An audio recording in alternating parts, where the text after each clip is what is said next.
Hey, what's up, folks? Joseph, John the Hut Again, I don't know if this is going to go up, and that thing's happening again where I can't, it's blocking me from.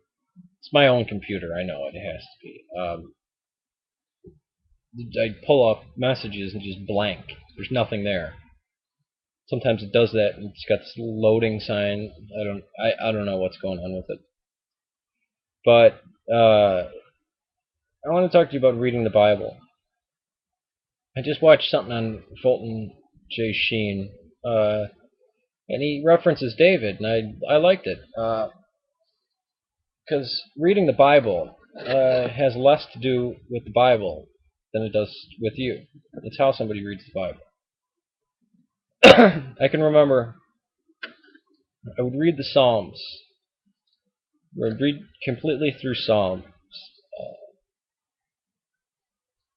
at least once, maybe twice a year, around Christmas or Easter. I'd sit down and I'd read through the Psalms, stop, I'd make a mark, and then I'd keep reading through it. And I always read the Psalms in the King James. I mean, I had an NIV and an ISB, but for some reason, just felt like doing it through the King James.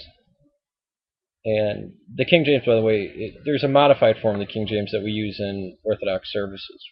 This shirt's irritating me. That little white speck of something. Oh, yeah, seeds. Um, No, but after I read, it became Orthodox. I read the Psalms at least 5, 6 times all the way through, just sitting down reading them. And I made notations and highlighted certain ones I liked. I loved Psalm 73. 88 is a dark one. It's somebody just saying "F you" to God. It's great. Nothing's good.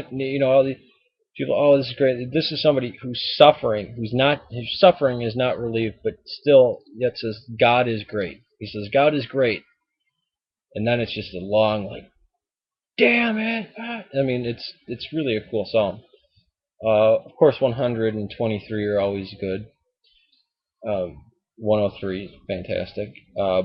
Again, if I say this, they're not all the right ones because Orthodox lists the Psalms differently than the West does, and I kind of use a combination of both, which isn't good. But I read the Psalms and I thought, oh my God, I went back to my parish and I said, you know what? I read the Psalms for the first time since being Orthodox. Psalms are very Orthodox. These are like Orthodox hymns. We were laughing. They said, oh, the Bible tends to be Orthodox, but it's weird. What perspective you read something, it really does change it. The reader has a lot to do with what is written and how he receives it. David, we can reap a lot of good things from David, especially when he got his men for battle, the ones that kneeled down instead of lay down on the ground to slurp water, he picked them. And they're not landed. He just went down on one knee and got water. I thought that was cool. It showed like, I just need the best men. I don't need all of them. And I mean, there's a lot of things about David and Solomon. The woman who brings the child in front of Solomon, it's a great piece of wisdom.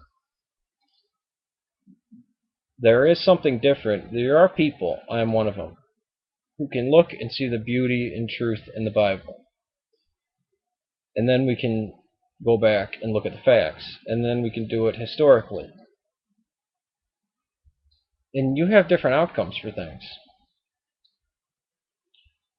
Uh, some has to do with translation, but it's mostly the person who's reading it. The video I made about King David was extreme. And I was angry that day because I had just got in a fight with somebody and because I had gotten screwed over for months and months. That's a different story. So I was already angry when I did it, and I was talking about it. But that shouldn't take anything away from actually being able to look at the intention of the Bible and to look at it and see, well, how did people read this 2,000 years ago? How did they read it 1,000 years ago? How did they read it 1,500 years? How did they read it 500 years ago? How did they read it just after it was written? When you're reading a piece of literature that everyone before you has read, everyone from your culture that goes back 2,000 years knows about this and is affected by these stories. It is a great deal of power in it. And I think the people who hold the view that I have of David, and remember I say I can't shake the view. I was raised with it and I can't get rid of it. I'd like to, but it's just facts putting in my face that I can't get away from. Is the way I see it. But if you can't look at the Bible and see truth and beauty, if you can't separate that out, like the creationists won't ever do that.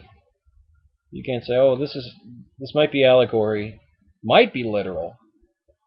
It might what literal is a bad word. We use it all the time, but of course it's literal. It's in writing, but you know what I mean." And there's many different layers to the Bible, and people who don't see layers, don't have any mysticism.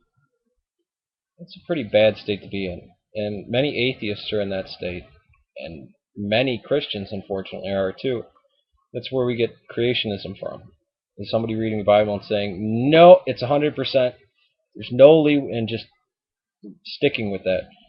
And I think that's also where you get minimalists because they wind up wanting to doubt the entire. Oh, none of it then, not, And again, we keep seeing the Bible getting corroborated, but not in a way that would be very comforting to Christianity or Judaism, which I kind of like. You shouldn't have an ultra literalistic reading of the Bible.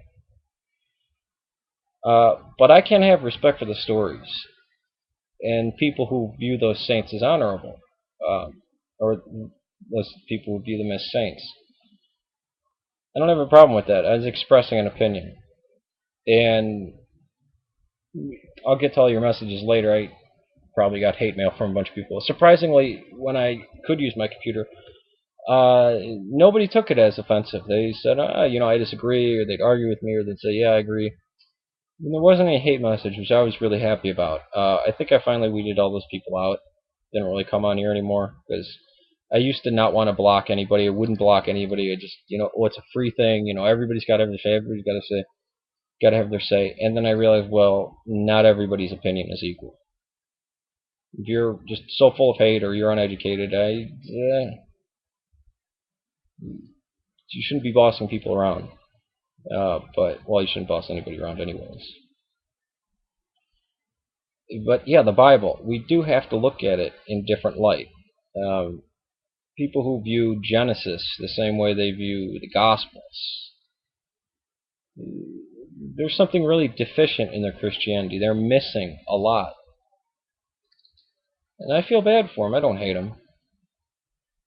Yeah, how could you hate somebody over a reading of the Bible? Yet it's so common. But yeah, the way we look at the Bible is mostly about us, not really what's in the content. The Bible's a pretty good mirror.